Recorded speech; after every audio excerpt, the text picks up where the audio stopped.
દેવાધિદેવ સોમનાથ મહાદેવના સાનિધ્યમાં શ્રાવણ મહિનાના બીજા સોમવાર મહાદેવના ચરણોમાં ભક્તોનો મહાસાગર ઉમટી પડ્યો છે।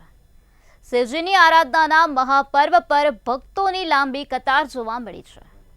ભગવાનના દર્શન ભક્તિનું ભાથું બાંધવા શ્રદ્ધાળુઓ સોમનાથ મહાદેવના દર્શન કરી પૂજામાં જોડાયા હતા। ટ્રસ્ટના જનરલ મેનેજર વિજયસિંહ ચાવડા દ્વારા ટ્રસ્ટ પરિવાર સમેત પાલખી પૂજા કરી પાલખી યાત્રાનો પ્રારંભ કરવામાં આવ્યો હતો। તો તીર્થની પ્રણાલિકા અનુસાર સવારે સોમનાથ મહાદેવની પ્રતિકૃતિ સ્વરૂપે મંદિર પરિસરમાં પાલખી યાત્રામાં પ્રદક્ષિણા કરવામાં આવી હતી અને જેમાં હજારો ભક્તો જોડાયા હતા।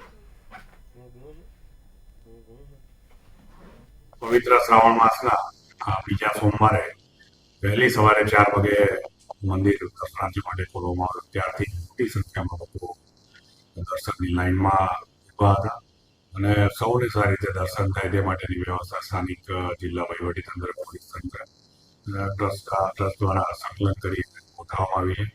ખાસ કરીને આજે બીજા સોમવારે ભગવાનને વિશેષ રુદ્રાક્ષનો શૃંગાર કરવામાં આવશે।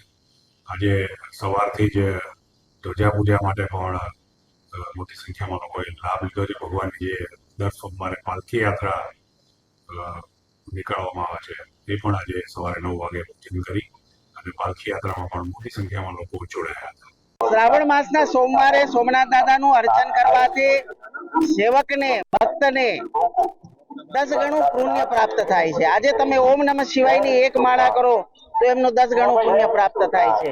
આ બધો ઉલ્લેખ શિવ પુરાણમાં પણ કરેલો છે, વિભિન્ન પુરાણોમાં પણ કરેલો છે। શિવ અજન્માનો લોકાન એટલે એમનો કોઈ જન્મ નથી અને સ્મશાનમાં રહેનાર, ભભૂત રમાડનાર, નિરંજન નિરાકારી ભગવાન શિવની કૃપા સર્વે ભક્તજનों पर अविरत बरसती रहे। अभी सोमनाथ दादा ने नतमस्तक प्रार्थना। हम अहमदाबाद से आए।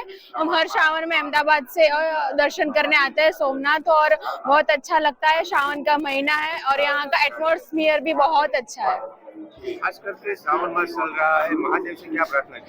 बस प्रार्थना तो ऐसी कि सब कुशल मंगल रहे और सबकी हेल्थ अच्छी रहे।